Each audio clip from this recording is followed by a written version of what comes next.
তো ওইদিকে আমি ডাইল বসাই দিলাম ধুইয়া কড়াইতে। আমগো আবার কুকারে ডাইল চলে না, কড়াইতে রান্নলেই ডাইল খাইব। ডাইল বসাইলাম, দেখি আগে কি রান্না করি। এখন আমি এখন ডাইলটা বসাইয়া চিন্তা করুন ফ্রিজে সবজিটা দেখা কি রান্না করতে পারি।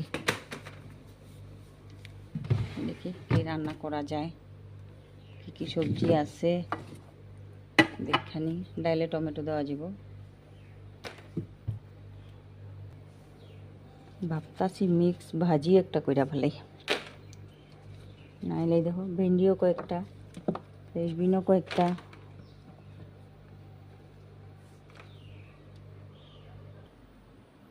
আমি এখন এতটুকু সবজি দিয়েই দেখি কি রান্না করতে পারি। আমি তাড়াতাড়ি করে একটু পান খাইয়ালি। আমি যে টমেটো দিয়ে ডাল রান্না করতেছি, এদিকে কালি জিরা আর সাদা সরষা সোমবারে দিলাম, যেটা শুকনো লঙ্কা দিলাম। এদিকে আমার ডাল হয়ে গেল। এদিকে আমি আমার মিক্স ভাজি বানাইতেছি।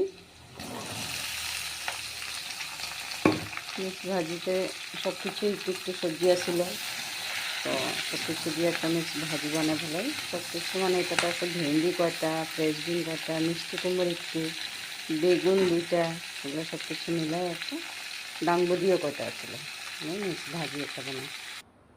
এদিকে হইলো আমার মিক্স ভাজি।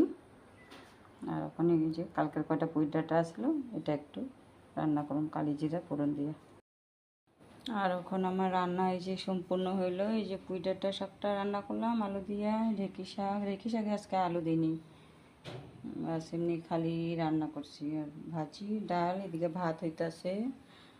আর এখন আমি রান্না হয়ে গেল। আর এখন গ্যাস ট্যাস পরিষ্কার করুম, মুছুম। আর অনেকগুলি বাসন